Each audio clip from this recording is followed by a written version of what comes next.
Imagine for a second that you hold, like, the vast majority of shares in a massive global company. You make up 51% of the voting bloc. Right, the clear majority. Exactly.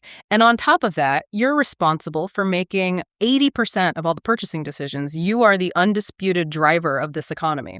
So from a purely business perspective, Yeah. I mean, you'd expect their R&D department to be completely obsessed with you. You're the primary consumer. You would think so. But then you look at the actual financials and you realize that out of a $450 billion R&D budget, less than 1% is being spent on products designed for your specific biology. Which is just a staggering paradox. I mean, it doesn't even make financial sense. And yet, that is the exact reality of the American medical research establishment right now when it comes to women over the age of 40. Welcome to today's deep dive.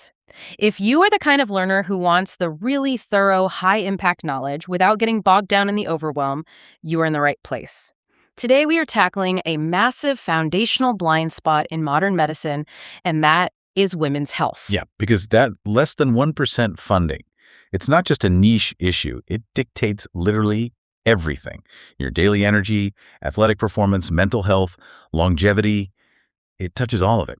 And to guide us through this, we're pulling from this incredible, comprehensive panel discussion.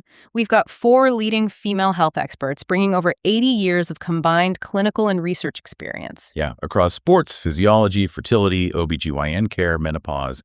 And their overarching conclusion is that for the last century, medical science has basically treated the female body like a smaller, slightly more complicated version of a man. Which is biologically false. Okay, let's unpack this. Because to understand how we got to this point, we really have to look at why women's health was excluded from the baseline of medical science in the first place. Well, it really comes down to who was in the room when those early modern medical protocols were being drafted.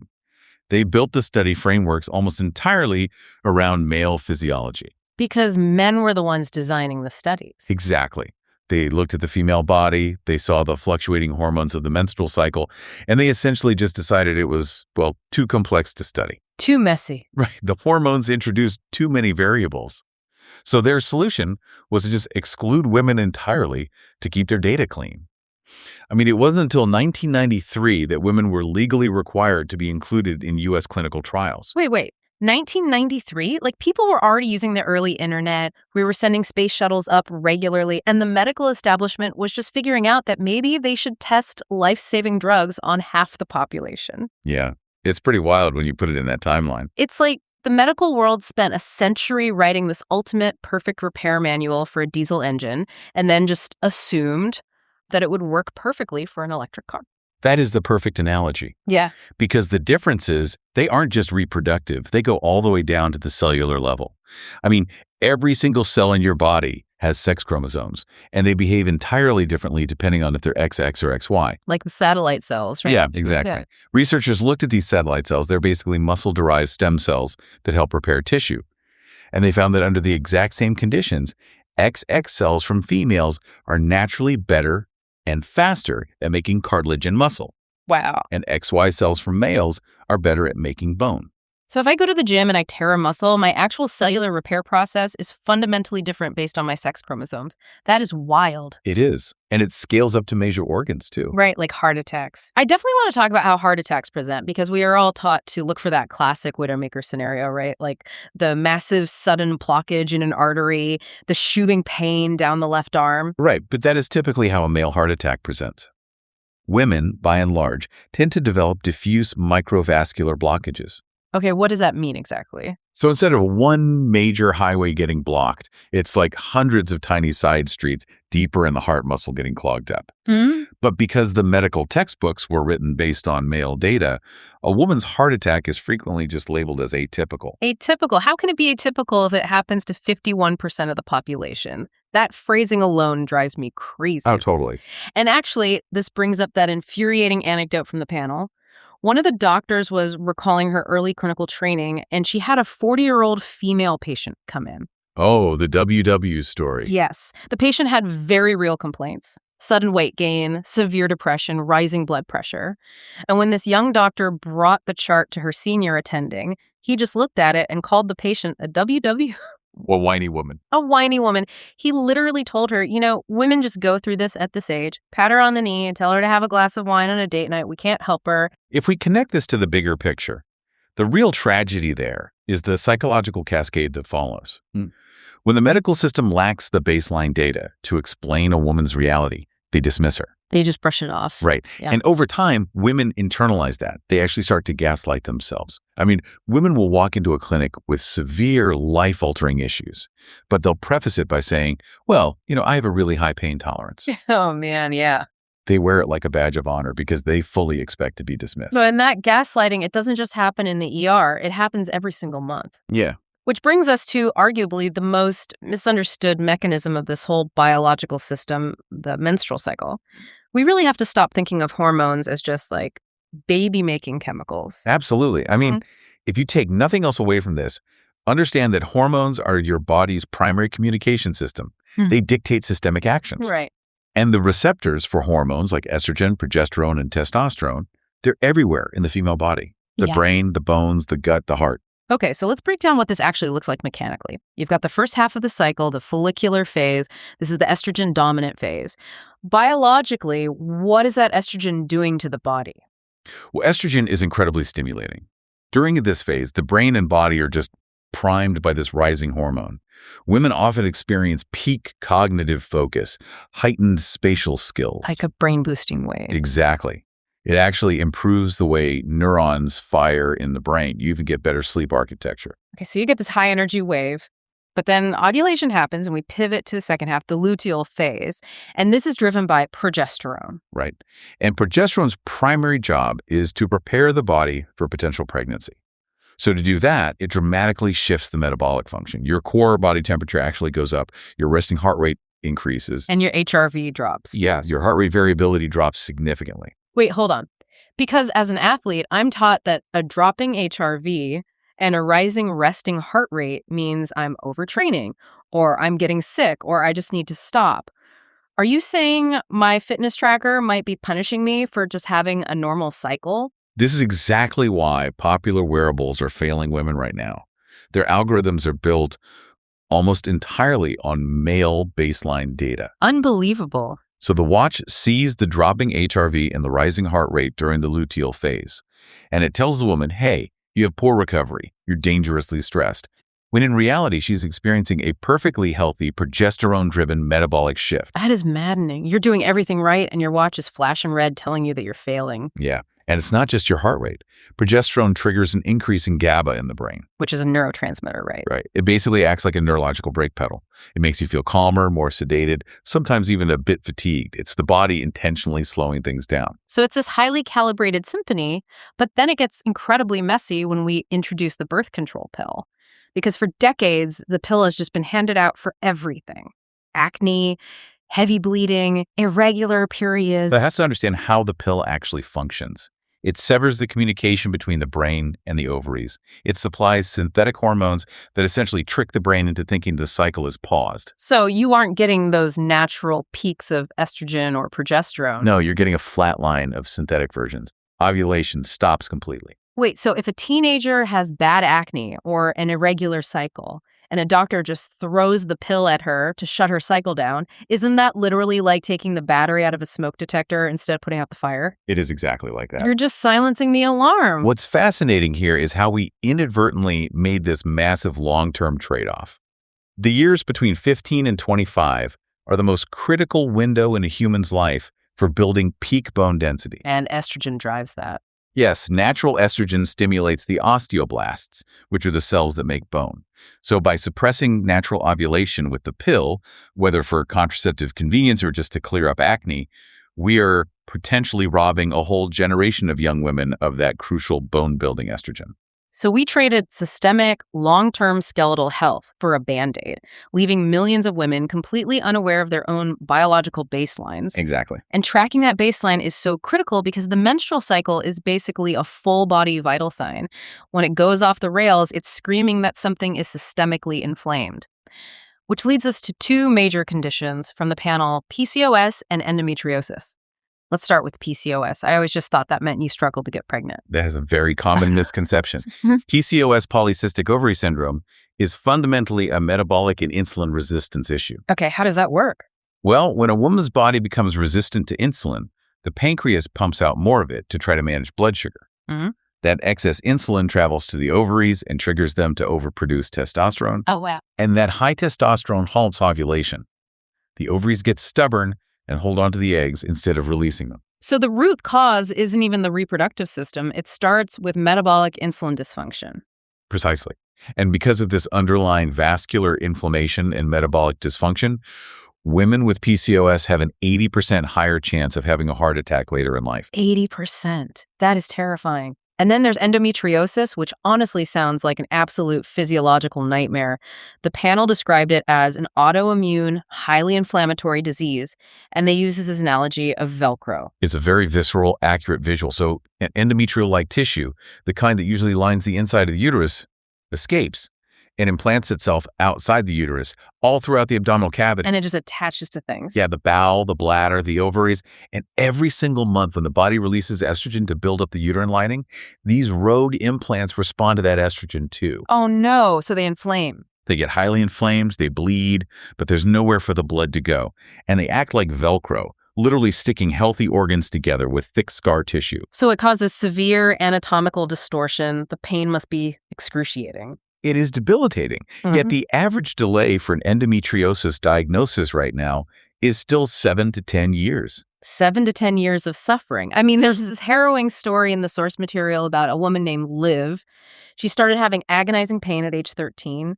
She was dismissed by doctors, misdiagnosed with gastritis. I think they even took out her perfectly healthy appendix. Yeah, because they couldn't figure out the pain. It took 17 years and a private MRI for her to finally get diagnosed with stage 4 infiltrating endometriosis. Her ovaries were physically stuck to her bowel, and she had a 4-centimeter tumor-like cyst.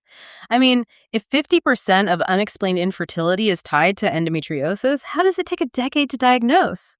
Are we just structurally conditioned to ignore female pain? Unfortunately, yes.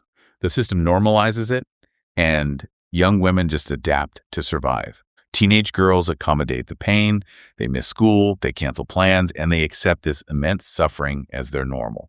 Because no one offers them a real fix. Right, the medical system gives them almost no alternatives besides going back on birth control to just mask the symptoms. But there is some hope when it comes to lifestyle interventions, right? Because if both PCOS and endometriosis are driven by inflammation and insulin resistance, we can pull some levers there. Definitely. Lifestyle choices can physically tip the scales. A highly anti-inflammatory plant-forward diet that's rich in fiber is vital. Because fiber helps clear estrogen, right? Exactly. It binds to excess estrogen in the gut and excretes it, lowering that inflammatory load. Also, prioritizing deep sleep is crucial to reset insulin sensitivity for PCOS. And the cold water thing, that blew my mind. Oh, yeah. The sports physiologist noted pilot data showing that targeted cold water exposure, not like extreme ice baths, but just cool water for 10 minutes a day leading up to a period can significantly dampen the systemic inflammatory response for endometriosis patients. Just by lowering those circulating cytokines, using temperature to hack the inflammatory response is so cool. But obviously, both of these conditions directly threaten the ovaries, which are home to a very finite resource, the eggs. So we have to talk about fertility. The panel used this vault analogy. Yeah, so imagine a biological vault inside the body. A female fetus, while she's still in the womb, actually possesses 6 to 7 million eggs. Millions. But by the time she's born, millions have already naturally died off. She's down to maybe 1 or 2 million.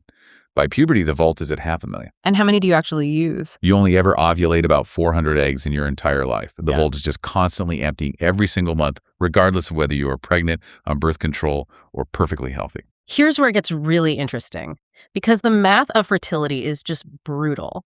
If you are in your late 20s or early 30s and you're feeling that crushing, invisible societal pressure about your timeline, this is the reality check. It's like having a biological bank account that you can only withdraw from, but no one warns you that hyperinflation hits the currency the exact moment you turn 35. That's a great way to look at it. At age 30, a woman has about a 20% chance of getting pregnant per month. By age 38, that drops to just 5% per month. And it's not just the quantity dropping, it's the quality. Exactly. These eggs have been sitting in the body for decades, absorbing environmental wear and tear, oxidative stress, So every poor night of sleep, every toxin. every inflammatory response, it physically degrades the DNA inside the egg and causes mitochondrial dysfunction. That makes it much harder for an embryo to develop normally. But wait, we cannot let the men off the hook here. The narrative is always fixated on the woman's ticking clock. But 50% of infertility is driven by the male factor. And the panel specifically called out marijuana use. Right. It is a huge under-discussed issue. Men make new sperm constantly, sure, but the quality of that sperm is highly susceptible to lifestyle. So what does marijuana actually do to it? Regular marijuana use works directly on the brain to inhibit the endocrine signals that tell the testicles to manufacture sperm. And furthermore, it physically causes DNA fragmentation in the head of the sperm. Wait, smoking a joint can physically shatter the DNA inside the sperm head? Yes, so a man's marijuana use directly increases his partner's risk of suffering a miscarriage because the genetic payload he's delivering is fundamentally damaged. That is a staggering fact that literally no one talks about. And because of this ticking clock and the declining quality of both eggs and sperm, people turn to science. But there is this weird societal stigma, this idea that IVF or egg freezing is somehow unnatural and therefore bad. It's a deeply flawed narrative. And it places this immense, unfair emotional burden on women who are just trying to family plan. As the fertility expert pointed out, the natural progression of many diseases is death. Right. We use scientific advancement specifically to improve life when natural processes fail. I mean, if you tear your ACL, an orthopedic surgeon uses advanced technology to rebuild your knee, and we celebrate it as an incredible innovation. Of course we do. Yet, when technology is used to assist female reproduction and overcome a biological hurdle, it's suddenly judged as unnatural. It's such a hypocritical double standard. But, whether you utilize science, have kids naturally, or don't have kids at all, that vault of eggs eventually empties. Which brings us to the final destination, perimenopause and menopause. And people throw these terms around interchangeably, which they absolutely shouldn't do. They definitely shouldn't. They are entirely different biological phases. Yeah. Perimenopause is the 7 to 10-year period before the menstrual cycle stops completely. So what's happening in the body then? Well, as the vault gets incredibly low on eggs, the ovaries become stubborn, they're less responsive, and the brain, specifically the hypothalamus, which relies heavily on estrogen to regulate body temperature and mood, starts screaming for estrogen. Like a withdrawal. Exactly. It sends out these massive erratic surges of stimulating hormones trying to wake the ovaries up. It creates wildly unpredictable hormone fluctuations. And those fluctuations cause sheer systemic chaos. We aren't just talking about a few hot flashes here. Because estrogen receptors are everywhere, the withdrawal affects everything. There's a 40% increase in mental health disorders during this transition. Debilitating brain fog, joint pain, profound insomnia. And here is the darkest, most urgent statistic from the deep dive. The peak demographic for suicide in women is between the ages of 45 and 55. Because the brain is literally starving for the estrogen it has relied on for decades. The neurochemical balance is completely upended. Yet the medical establishment forces women to wait out this chaos. By medical definition, a woman cannot be officially diagnosed with menopause, which is total ovarian failure, until she has gone exactly 366 days without a single period. That's the rule. Let me make sure I understand this. We acknowledge that estrogen physically protects the heart, the bones, and the brain. But the medical standard is to force women to completely starve their bodies of it, endure massive psychological distress for a full year before offering help. Yeah. That is medieval. Back in the 1950s, doctors were so clueless about this hormonal crash that they just prescribed barbiturates. They gave women literal sedatives, marketed as mother's little helper, just to keep them quiet, rather than treating the root cause. And while we obviously don't use barbiturates anymore, we still have a massive treatment gap today. The modern solution is menopause hormone therapy, or MHT. The patches, right. Right, transdermal estrogen patches to save the brain and maintain bone density, and sometimes targeted testosterone for energy and libido. But currently, only about 4% of eligible women use it. 4%? Why is it so low? A large part is cultural stigma and outdated medical fears. This raises an important question about the double standard of aging. When men age and their hormone levels drop, they take testosterone. Society calls it longevity, right? We celebrate their vitality. Totally, they're optimizing. But when women seek hormonal support to save their bones and brains from deteriorating, it's dismissed as superficial anti-aging or vanity. The panel argued so passionately that women have to aggressively demand care to protect their health span. You have to treat your own midlife transition with the same fierce advocacy you would use if your kid were sick in the ER. Precisely. Because simply surviving the transition isn't enough. The goal is to thrive for the 3 or 4 decades that come after the vulva is empty. You're fighting for the second half of your life. Okay, let's bring this all together. We have journeyed from the microscopic reality that XX and XY cells repair tissue fundamentally differently. We went through the complex symphony of the menstrual cycle, the inflammatory fires of endometriosis and PCOS. The harsh math of the biological vulva. Exactly. And finally, the absolute brain-saving necessity of hormonal support during midlife. The overarching theme here is that female physiology is an entirely distinct, highly dynamic system. And whether you're navigating this biology yourself or you just want to better understand your partner, your sister, or your colleague, grasping this invisible physiology is the ultimate shortcut to empathy. It is the shortcut to empathy, to better decisions, better athletic performance, and better lifelong health. Which leaves me with one final, slightly provocative thought for you to mull over.